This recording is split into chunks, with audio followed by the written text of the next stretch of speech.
Blog Talk Radio. Hello and welcome to the Alchemy Sisters. You are here with Mandee and Jennie. Each week we meet and we host a discussion, typically with a special guest, to discuss the multiverse, healing, navigating life, and the divine energies. Jennie and I, our mission is to help raise the heart over the ego, and this is Heart Over Ego Radio. Jennie, how are you tonight? Doing pretty good. How about you, Mandee?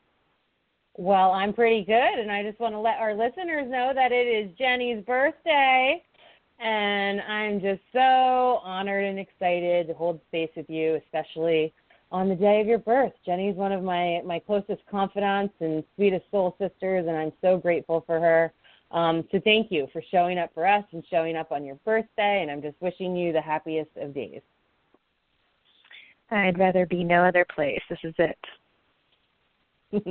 Excellent. So, with no further ado, I want to bring on our guest because we have a very awesome conversation. We have Nikki Starseed again, who is a mystic, transcendentalist, futurist, starseed, peace advocate, visionary, overall amazing human and humanitarian. And she's just getting back from the Lucidity Festival, and we're going to talk about how festivals can kind of accelerate or derail your spiritual journey. So, welcome, Nikki. Welcome back. How you doing? Thank you, Lucidity Festival. I got that wrong. That's okay. It's actually next week, at the end of next week. So we've got just under 2 weeks to go. If anybody, wants to go, they can contact me, and I have discount codes and everything. But yes, and I was giggling because when you introduced me, it's like my inner child is like, oh my gosh, I love the way you described me. So thank you very much. I'm very, very You're welcome. flattered. And, that's you. Yeah. And your energy is just so old and beautiful and amazing and ancient and wise, yet futuristic. And there's just so many amazing components of you, and our listeners are lucky to hear what you have to say. Before we get into the festival stuff, though, a lot of our listeners like to kind of look people up while we're chatting. So I'd love it if you would share your contact information, and we will share it again at the end for our listeners, so that you can follow Nikki Starseed and kind of be a part of her world. Yes, so you can find my personal, and I hate that they call it this, but my fan page or whatever on Facebook by looking up Nikki Starseed. My public profile comes up as Nikki Wall, and even though I have the quote-unquote fan page, I really don't like that term.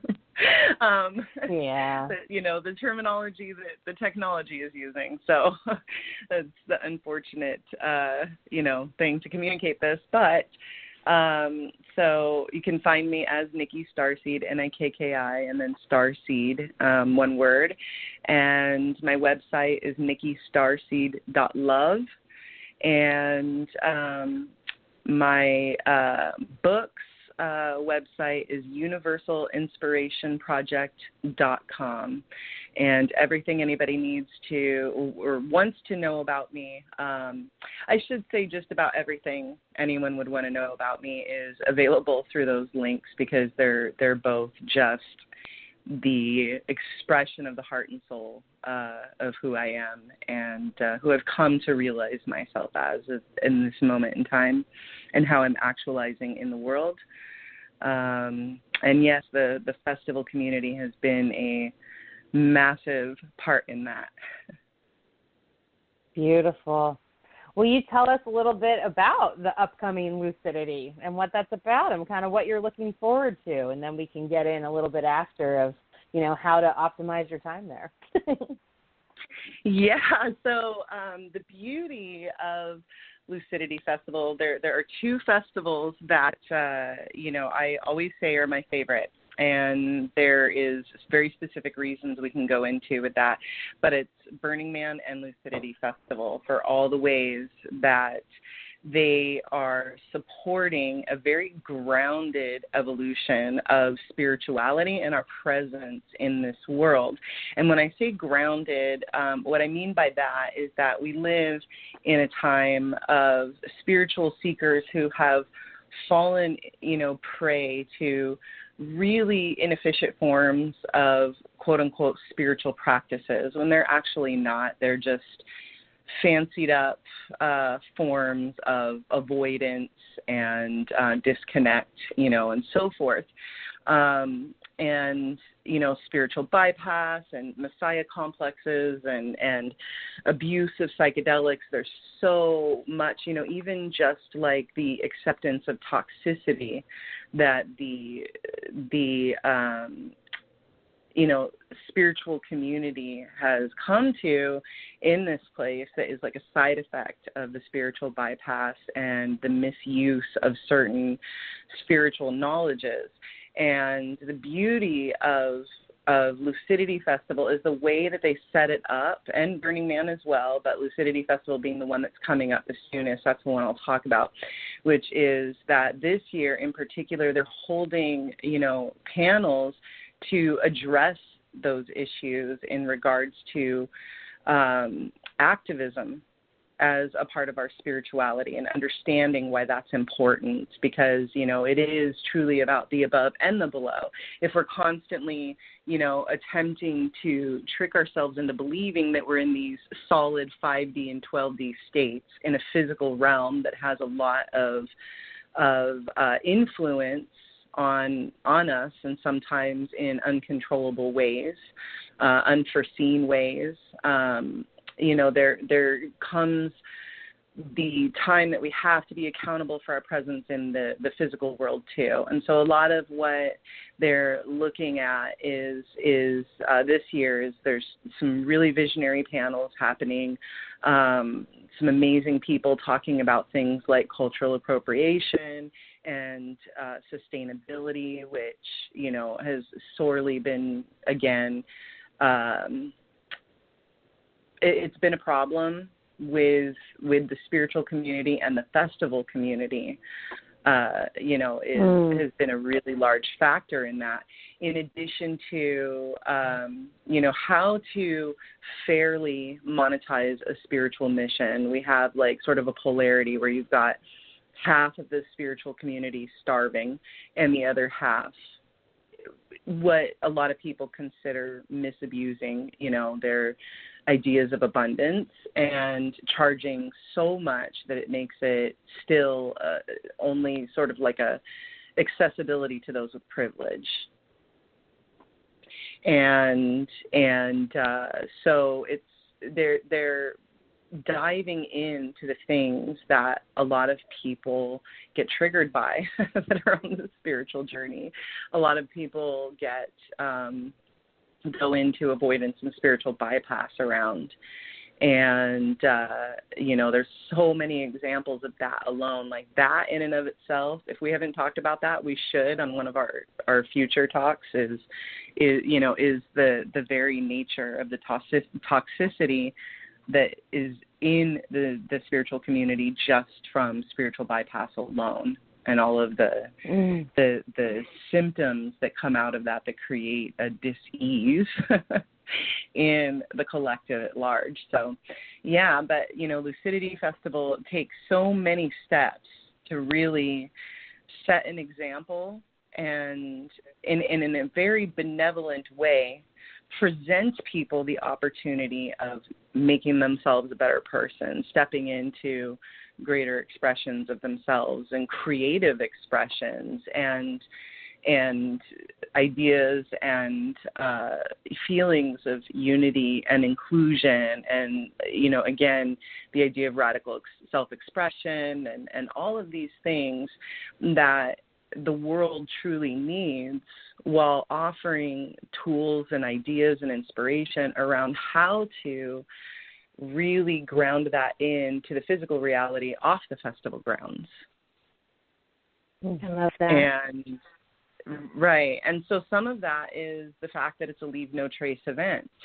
And, they have a lot of limitations that other festivals may not, because they're following, they're really working to honor nature, when it comes to limiting how many car camping passes and RV passes and things like that, but also, making it a no trace event or leave no trace event and asking everybody to pick up their own trash and take it out with them. And at the same time, they also include a team of people that stays afterwards and just scours the grounds to ensure that nothing's been left behind. So there's a lot of ways that they're demonstrating that and offering the type of content that can actually assist someone on their journey as opposed to, and really creating sort of a fast track acceleration as opposed to some of the other festivals that just sort of wrap you up in a bubble of some detrimental energies of just checking out of reality and literally workshops about how to spiritually bypass. And of course they're not going to say that, but it'll be, fancied up in some beautiful flowery words that make you think you're going into something that's so divine, but implementing it later, you realize it's actually detrimental to your life and your well-being and so forth. And they're really careful about who they bring in. Lucidity is very careful about who they bring in and what sort of reputation they have, and truly just, the quality of their content is amazing. And so while, I really, really, really value Lucidity Festival, and I choose each and every year to be an ambassador of it in many ways, and each year I try to find somebody new that's willing to come and see if their breakthrough is available there and so forth. But yeah, the festival community at large, it's really, really, really important to use discernment, because not everybody in the spiritual community is going to be able to go to Lucidity Festival. There's not the room, for every person there. And, maybe it's just not viable for them geographically or whatnot.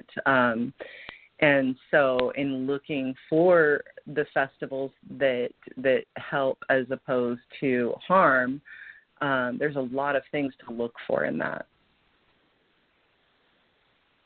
Where is Lucidity physically? Where is it held?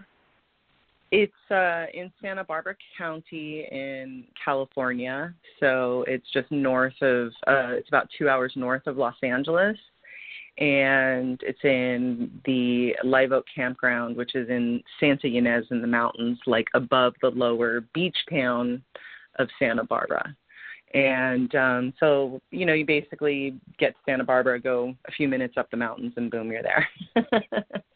But it's absolutely beautiful. It's a beautiful drive there. It's a beautiful festival ground, and they do a really amazing job with a lot of Burning Man-like, structures and so forth. They just make it a playground for the mind and the inner child and all of that, for the soul to just play in. It's beautiful. Is it art and music, or is it just a spiritual gathering and no live music? What is it like? There is actually quite a bit of very diverse choices of music on several different stages and environments. There are all sorts of workshops and panels and yoga classes and everything you can expect from a spiritual festival. And yes, they do have live, the art is a really big piece of it. So not just the structures that are there, but they oftentimes, in fact, every time, have live paintings going on. So there's transformational and visionary artists there creating paintings right before your eyes. And they typically have some sort of walk-through gallery of visionary, transformational, and spiritual art as well. The last year, I'm not sure how they're going to do it this year, if it's the same, but last year their gallery was just so beautiful. It was like a huge level up, and there was a tea house inside and everything. It was really great. So cool. Oh, and how many years has it been going on? Has it been on for lots of years, or is it newer? It started in 2012. Mm-hmm. Mm-hmm. As going a little most bit then. things in the spiritual community, it started in 2012. That's a good cool. year. What are you looking most forward to, Nikki? So this year, I'm specifically looking forward to the panels for myself. I mean, don't get me wrong, I always love main stage too, and I definitely look forward to that. But what is unique about this year is the panels they're having, and I'm hoping to be, that the schedule and my schedule will allow that I'll be able to attend all of them. But quite literally, they're all just so timely for me in regards to understanding cultural appropriation versus cultural appreciation, and how we can protect and preserve diversity, and the collaboration, how to create a successful collaboration is one of those. And I think it's no secret to anybody that's a follower of mine, I truly have struggled when it comes to finding the right balance with my own personal healing services and so forth I offer. So I really want to participate in and experience the panel on how to get real, get grounded, get abundant with our missions while actually making sure we're still in alignment and have integrity. And again, like I said, as someone who has been such a loud microphone to this, to the point of even triggering the community and losing followers, the message of how social activism and political action is so important. So I'm really excited to hear the panelists speak on that. And yeah, those are the things that I'm looking forward to the most. Besides just the family there, the community there is just amazing. And each year it's sort of a family reunion for what I would call the core group that's been in this since the beginning and continues to go year after year. It's kind of like our pilgrimage home.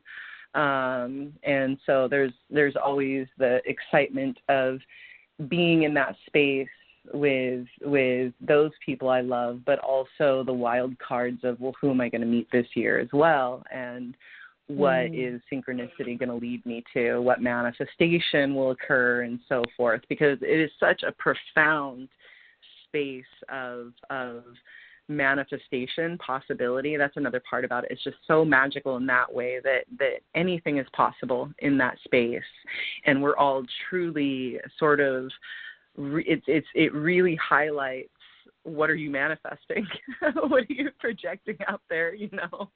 What vision are you holding? So your experience is and your synchronicities and signs and everything else can be really profound there. I've found that, again, between Lucidity and Burning Man, those two have always been really interesting mirrors to walk through and just exist in while they're going, because it again really shows like what you're vibing and what you're attracting with that vibe. Is it a large festival, Lucidity, or is it rather small? Lucidity is one of the more intimate festivals. I don't know the exact number of tickets, but it's only a few thousand people as opposed to 10,000 or more. Like, I think Lightning in a Bottle now is at 10 or 15,000 people. I'm not precise on that. So I don't want anybody to quote me on that per se, but Lucidity is a more intimate festival, and I believe they max out at 5,000 tickets, but again, I don't want to speak about that positively. They actually have a lot of information on their website, which is just lucidityfestival.com. And then there's the Lucidity community.com as well for those who want to be more actively engaged. And I seek out the smaller ones. I like the more intimate ones for my personal likings. Yeah, exactly. And it really does. It really does allow for things.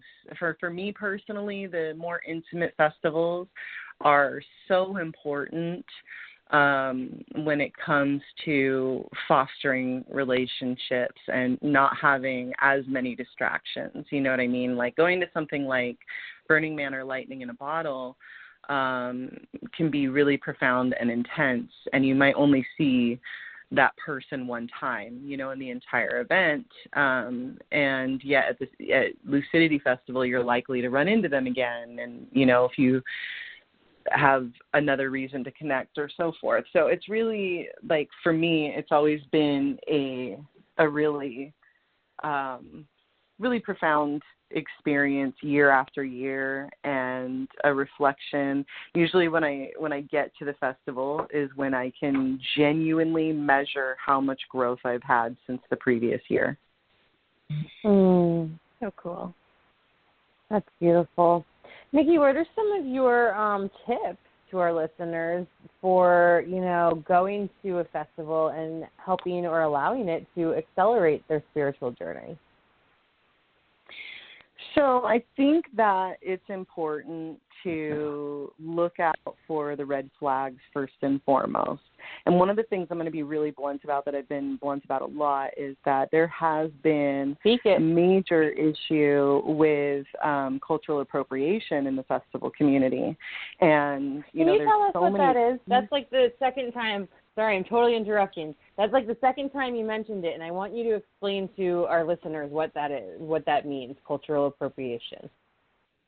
So while I am not what I would say a profound expert on it, I'm a fairly new student learning about it. No worries. Yeah. So what I can share with you is I know that cultural appropriation is when anybody takes something sacred to a specific culture, especially when it's a culture that has been notoriously oppressed and denied privilege in a lot of ways. And you take that and use it for your own benefit, whether it be, again, a form of bypassing your own experience or profiting from it, using it for any sort of fame or, anything like that. So a good example is how often you go to festivals and retreats, or you see advertisements for festivals and retreats and things like that. And what you'll have is all this content listed about other forms of spirituality, from Hinduism to Native American cultures, and I really want to specify Native American cultures, because one of the things I am really trying to do is honor the request of the overall Native American community to not homogenize them and mix them all up, because each culture has its own culture. And so often it just becomes all mixed in one messy clump of, a specific legend or prophecy or ceremony being Native American, but it's not so associated and may not even be respected in some of the other Native American tribes from its original tribe or culture. And so anyhow, anytime you take something that's sacred to a culture that is not your own, and use it for any of those reasons, that's cultural appropriation. And it's really just an abuse of that culture and not a true honoring of it, as people would like to say. But you'll start seeing that on the listings and programs for these retreats or conferences or festivals or whatever, they'll have these offerings like cacao ceremonies or whatever, and it's all white people doing it. And so there's a lot of red flags in that alone. Because if you want a cacao ceremony, instead of just calling your friend who did a cacao ceremony and having them perform it, reach out, really bring the community together, find someone that comes from the Mayan lineage to come do a cacao ceremony, for instance, and give them the floor, give them the honor and privilege of being able to share their culture with the community and be the one known for that, instead of, somebody. I'm really not trying to be crass. I try so hard not to be crass and offensive, but it is kind of, ridiculous. You speak your truth. When you, it's really ridiculous when you have blonde-haired, blue-eyed people leading cacao ceremonies just because they went to the jungle one time, and some of them haven't even, and they just, experienced one, and they're like, I can mix some cacao and milk, or whatever, and then are charging for this and making shit up as they go along. It's just, when you think about it, it's actually ridiculous. It's it really is that, and so that is what you want to look for. That's one of the major red flags is, do they have a diverse presence of people, or is it all privilege? Is it all cultural appropriation? And okay, now if you have this person, what is their actual background in that? Like, do you even know? And so, just as you would with any vacation, you'd want to check around the hotels and, they got ratings for bed bugs or a lot of crime activity, or is it in a bad neighborhood, or is it really, really good, or are they charging a lot but then not really delivering on that, and so forth. You want to do the same with festivals. You really want to make sure that you're aware of what the content is, that you're being responsible and have integrity in your spiritual walk when you're choosing what festivals to attend, and to legitimately ensure that you are not enabling bad behavior in the spiritual community by financially supporting those events or the people there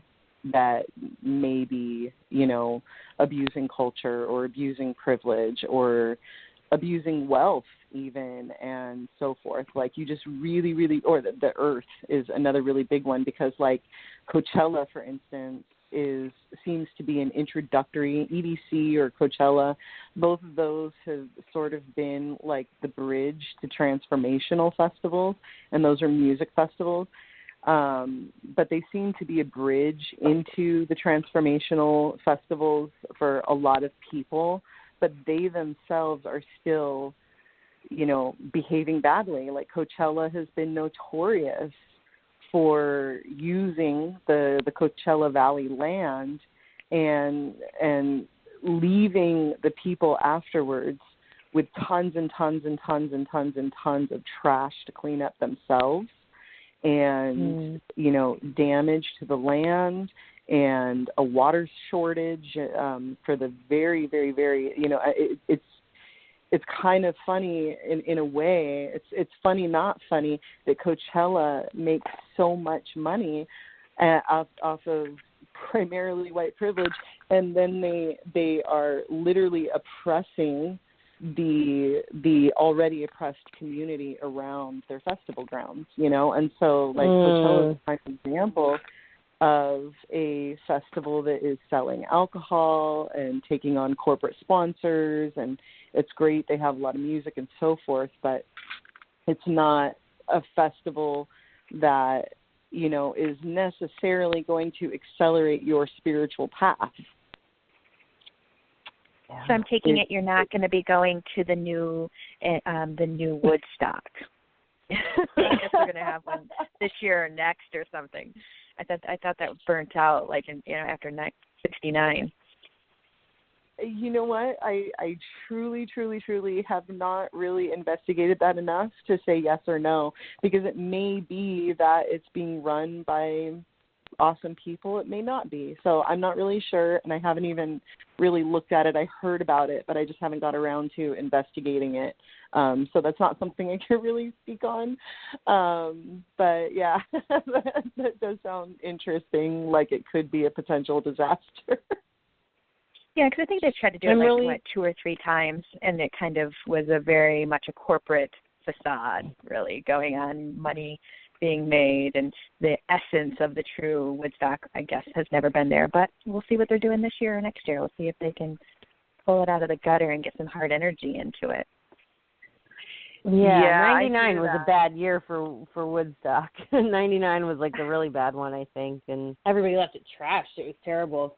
Nikki, I'm really grateful that you're shedding light on all of this, because these are difficult discussions to have, and and then you've got all the all these mastermind people and all this stuff just saying, oh, well, you're spiritually bypassing, or you're being triggered. My job is to trigger you, and it doesn't matter, what my skin color is or where I come from or this and that, if I'm doing these things. So you're having a very honest talk that is something I put a lot of thought into and I think about, and there's controversy around a lot of different things in the healing community, and spiritual bypassing is definitely one of Jennie and I, the Alchemy Sisters, favorite discussions. If you are just tuning in, we are the Alchemy Sisters. We're here every Monday at 6 p.m. Eastern Time, 3 p.m. Pacific Time. I'm Mandee, and I'm here with my lovely co-host, Jennie. You can find us on Facebook at facebook.com/The Alchemy Sisters, online at www.alchemyascensionacademy.com, and you can reach us by heartoverego@gmail.com. We also have a Heart Over Ego Facebook page. So you're just tuning in here with Mandee and Jennie and Nikki Starseed, and we're talking all about festivals and consciousness and how to really make the best of your time and your use and your impact on the planet when choosing to attend festivals. And, a lot of what we talk about, making decisions based on your heart and not so much the ego, and that's a hard thing to do often. So, yes, we're very grateful to have you here with us, Nikki. Thank you. It's so funny because it's spiritual bypass. And that is truly, unfortunately, been embedded in so much of the spiritual community that it is just like spread like a virus, even in their events. This is why, I will say this isn't limited to just festivals. This is about retreats. This is about seminars and conferences and everything. And I really appreciate that you gave me this space to communicate my heart about Lucidity Festival, because I truly have just so much gratitude for that event and how it even brought me my best friend on the whole planet, the best friend that I've ever had, and someone that I, would lay down my life for. I would lay down everything for this friend. That's, how much I love her. And all the amazing beings and opportunities it's brought into my life. And the same goes for Burning Man, in spite of some really negative blah, blah, blah about it that, people aren't being realistic with. But anyway, the spiritual bypass, I would venture to say that some of these events are just a spiritual bypass convention, whether it's on a festival ground or in a yoga studio.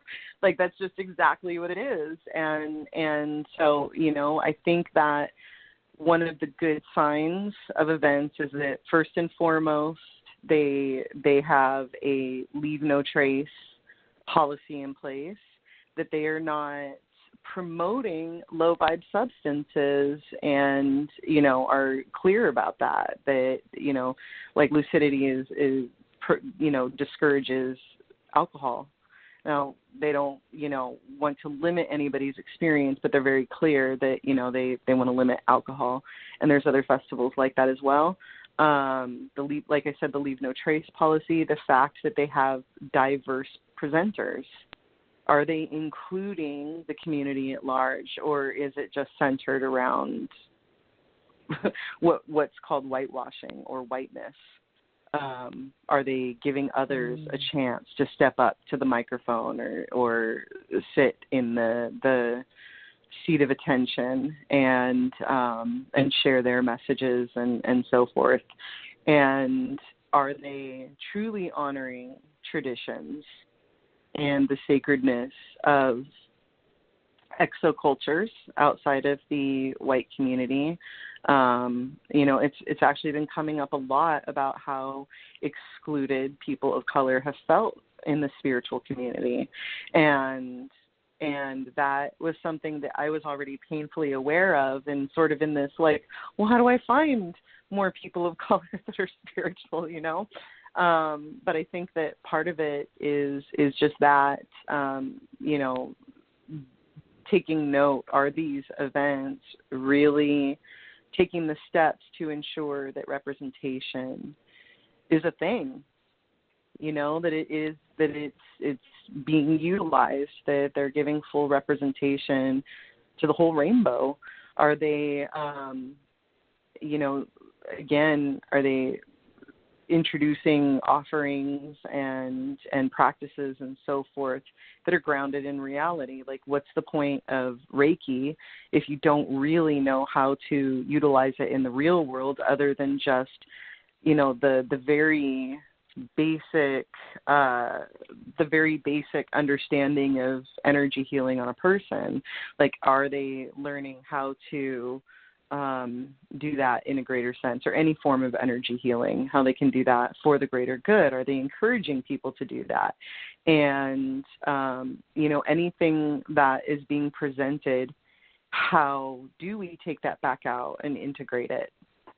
It's great if you learn, let's say, that this thing of white privilege exists, but then what does that mean? What do we do about it? The follow through. The follow through with it is super, super, super important. And I think that for a festival to show that they're really a festival, seminar, retreat, whatever it is, to show that they're fully integrating everything and not just presenting a piece of the puzzle, but giving you as many pieces of the puzzle that a person can facilitate for your learning until you just have to go do it yourself, but that they're at least giving you training wheels to start with, instead of just putting you on a bike, and expecting you to just go without you ever having ridden a bike. And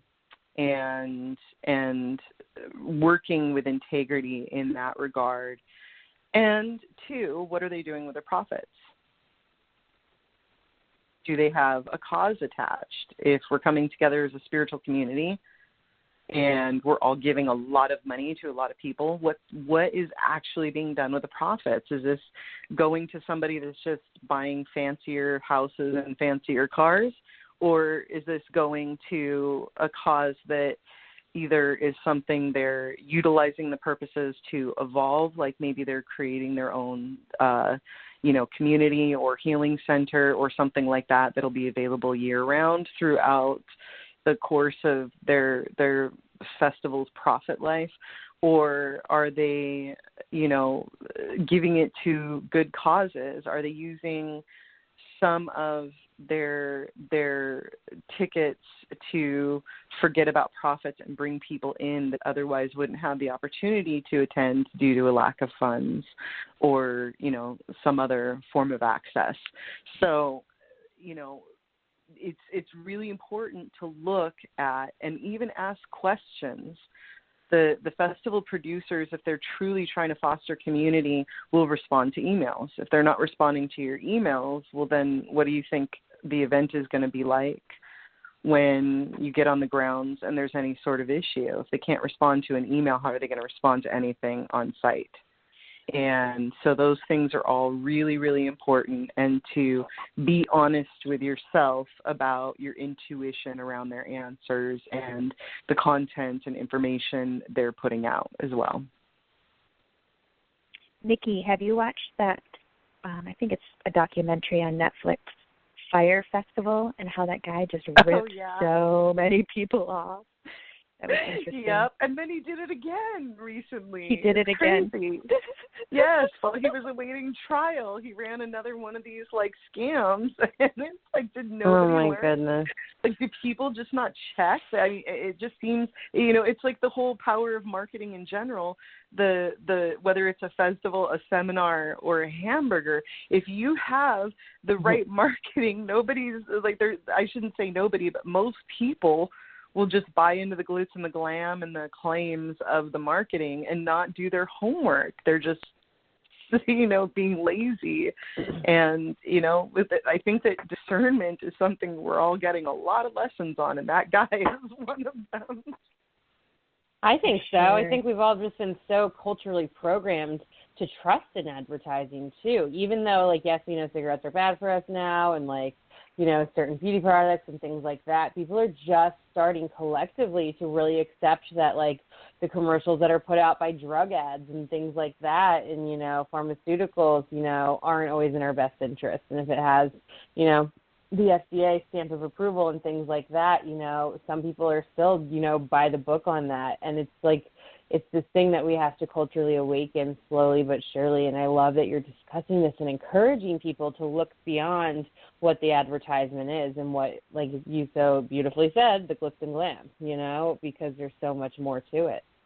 So much more. And right. It is. It's about intention and your heart and what you're truly putting your energy for, you know. And I love how you connect activism with this and with your spiritual practices, because that's how you ground down these future, you know, that's how we create the new earth, is we start to embody what we believe and we ground it into the earth and we, you know, use it in our daily practices and lives.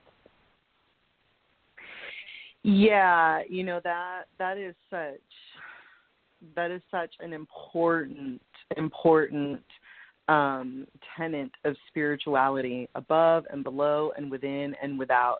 If you are accessing it and you are realizing it, then it must be actualized for the process to complete. And most people don't realize that. If you cannot ground it into the 3D with your own thoughts, words, and deeds, then it's incomplete. So these processes that people are learning, we'll just say processes right now, whether it be Reiki, yoga, or ceremony, or festivals, or, you know, any sort of philosophy, Eastern or Western, and they're only learning it, but they're not integrating it, it's of no fucking use, and then it just becomes an excuse or a failure.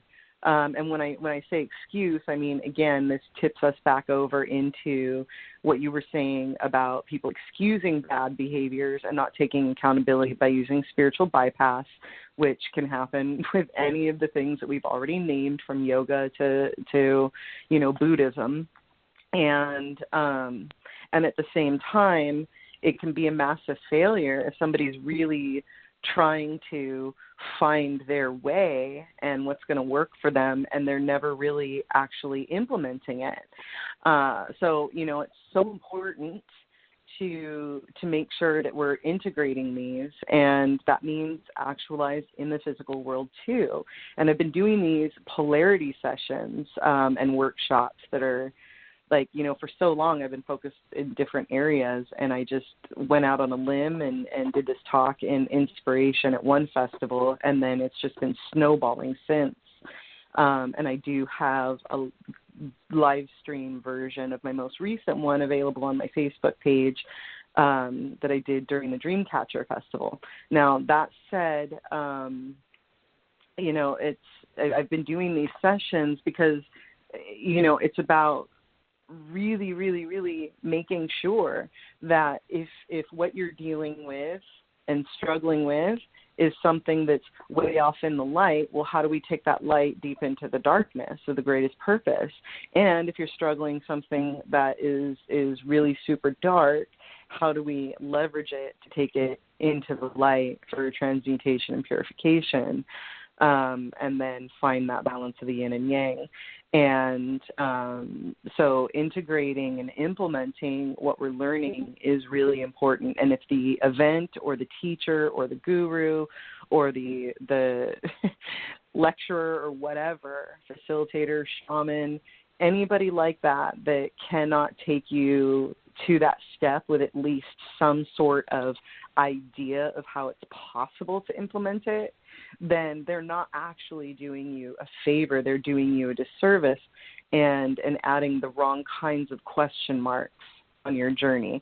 And when I say wrong, I just mean if we're facilitators and offering somebody something, if we can get them to the point where now all of their questions are internal because the external has been explained, then to its entirety, then, you know, they can go within for the additional thought process of their own. And so a good example would be like when I talk about activism, I actually I'm doing it right now while I'm expressing this. I'm presenting the problem, and I'm saying, and what the ideal is, right? The ideal is that we as facilitators give an example of that. So when I speak of activism, I'll share that activism is volunteerism, it's political activism, it's embodied in your own life. If you're an animal rights activist, then are you vegan, or are you at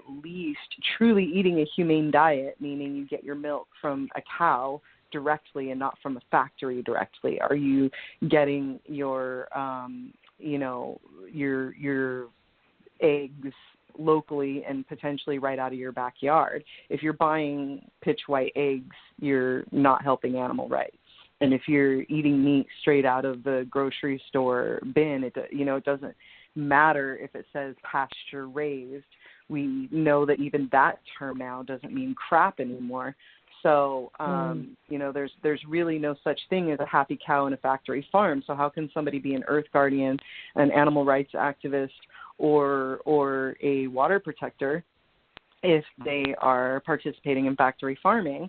So I'm able to give that as one example, of something really powerful for somebody to think about and integrate into their own lives and take steps in embodied activism. And then, giving them other examples, like if you just really don't have the time or the inspiration to get involved in a cause that you feel is offering a solution to a challenge that in the world that is, means something to you, then start financially supporting those who do.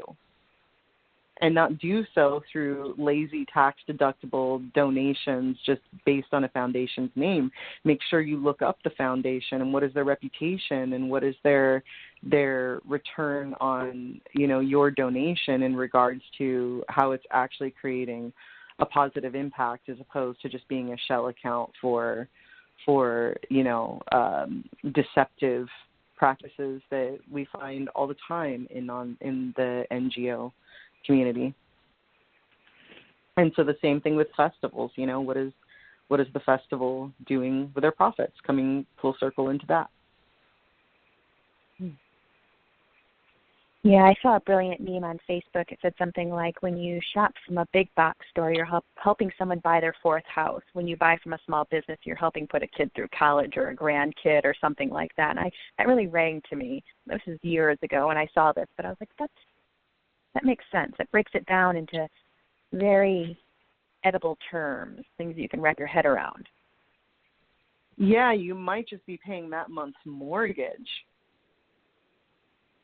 when you shop from a small business. You might just be paying that for, helping pay a mortgage, and that big box store, you might be buying their 5th personal jet or yacht. Like, not to mention the amount of, just corruption involved in those large scale big box stores. But that's a whole other issue that I won't go on about right now. But, and then the other thing that I would say to look for is evolution.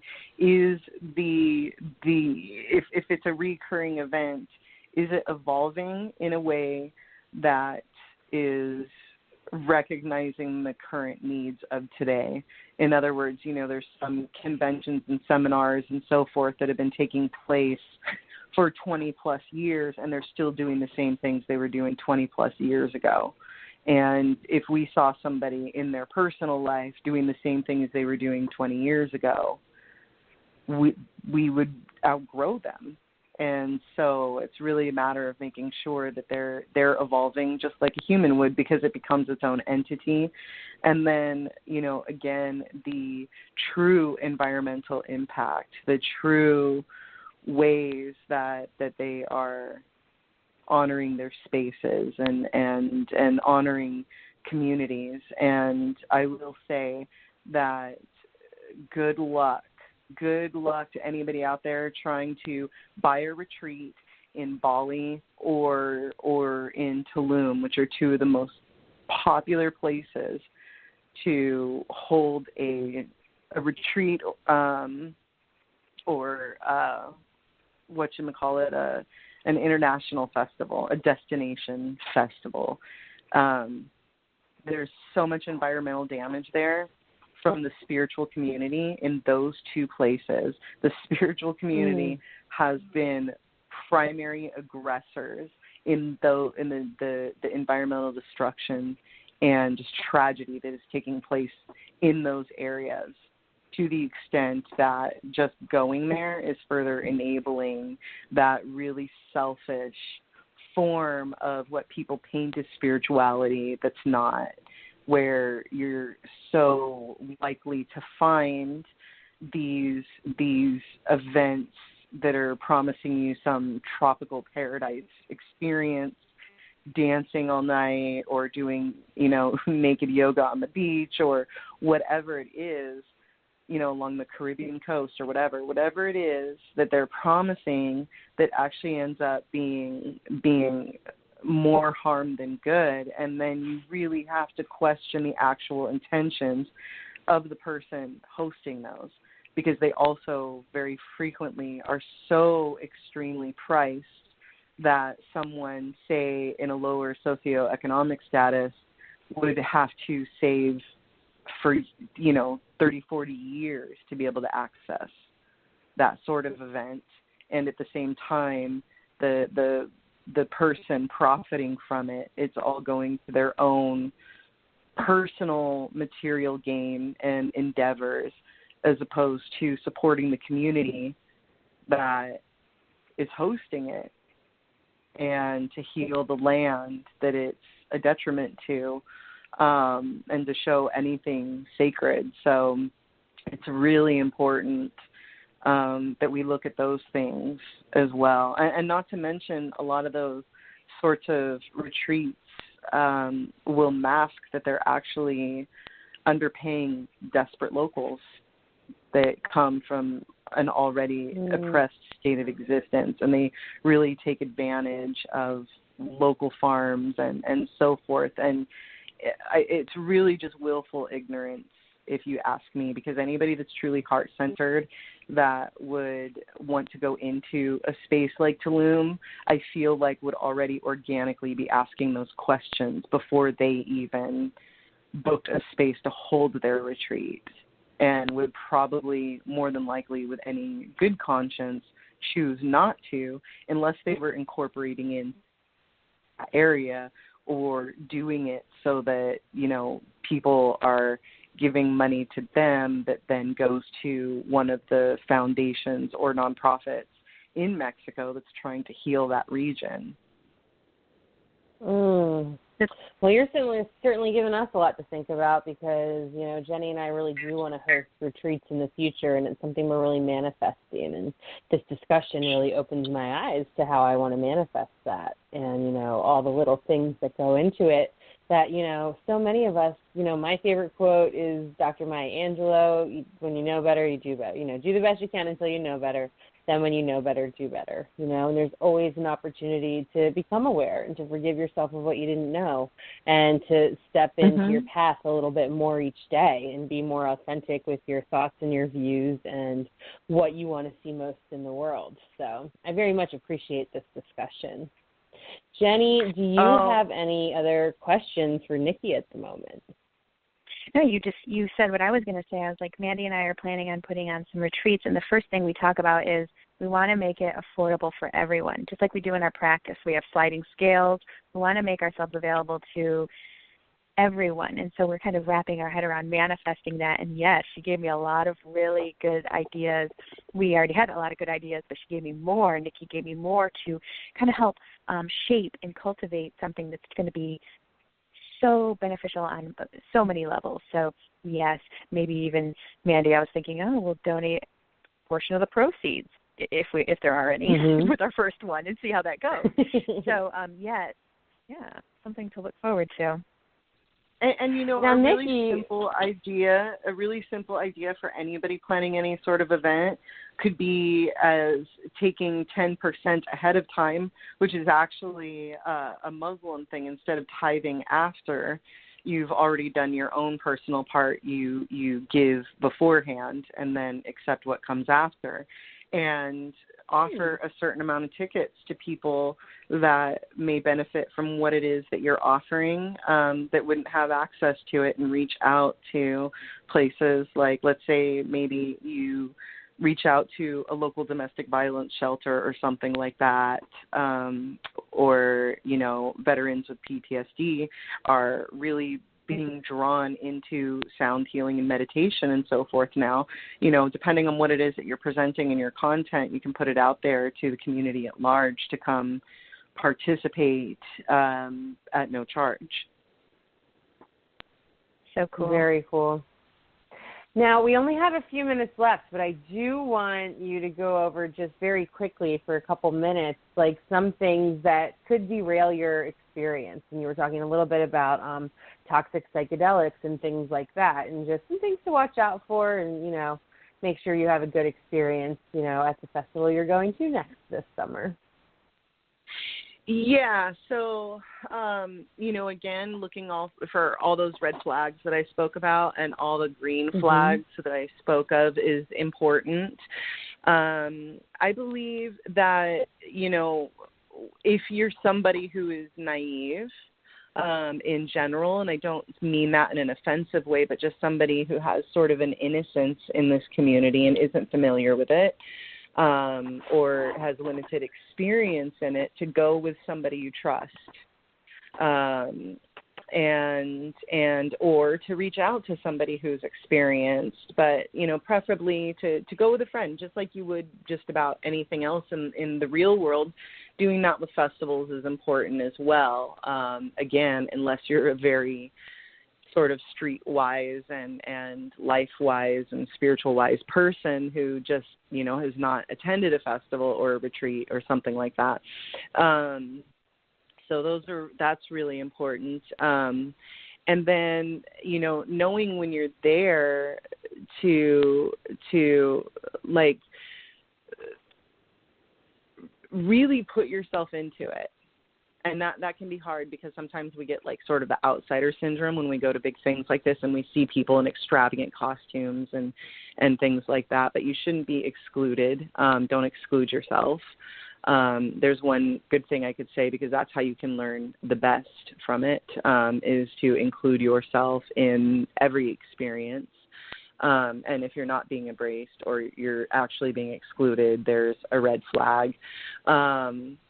And to really make sure that, it is one of those things that festivals don't necessarily condone the use of psychedelics and other types of drugs, but typically it's almost like an impossible task to make sure they're not there. So for those who are at a festival, it's important never to drink anything or eat anything, etc., that you're not 100% sure what it is. Because quite frankly, once upon a time, somebody asked me if I wanted some happy juice, and I said, sure. I thought it was legitimately just juice, but it had other substances in it that I wasn't expecting, and it actually, messed me up a bit. So you want to make sure that and ask questions, and if you are hesitating at all, trust your intuition, because there's also, recently, not even at a festival, but at a different event, somebody non-consensually was put something in the, a shaman's cacao. And there were some people that had never even tried a psychedelic that were then, exposed to it unexpectedly, which can be a really traumatic and is so you want to use your intuition and be really careful, like you would if you're going to a bar, and that's a really, really minor aspect of it, but something just to be aware of, especially for somebody going their first time or that doesn't have experienced, festival goers that they're going with.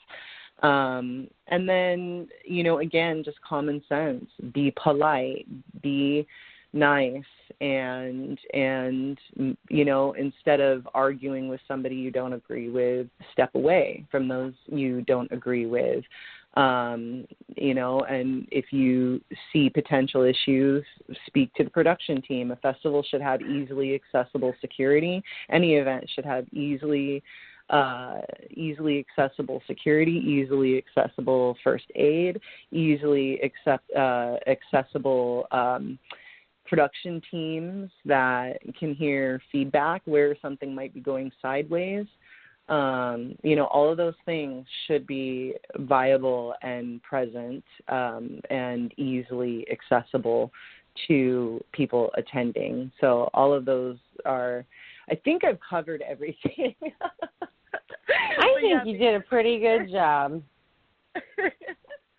Yeah, and basically I would just, yeah. Okay. Well, we'll just stop there. But yeah, if anybody's interested in Lucidity Festival, reach out to me. You can also read up on their website more about them for anything I might have missed, or I don't believe I'm misspoke anything, but just to clarify anything I've said or expand upon it, they've got tons of information on there.